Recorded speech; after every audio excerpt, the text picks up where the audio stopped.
Want to stop unwanted messages on Facebook? In this quick tutorial, I'll show you how to remove the message button and prevent strangers or even anyone from messaging you. First, open the Messenger app on your device.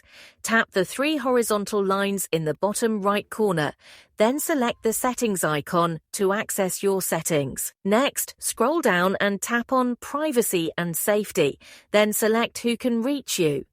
Here, tap on Message Delivery, where you can control who is allowed to send you messages or message requests. Now, let's customize these settings. If you don't want to receive messages from friends of friends, tap on it and select Don't Receive Requests. To stop people from Facebook groups from messaging you, do the same.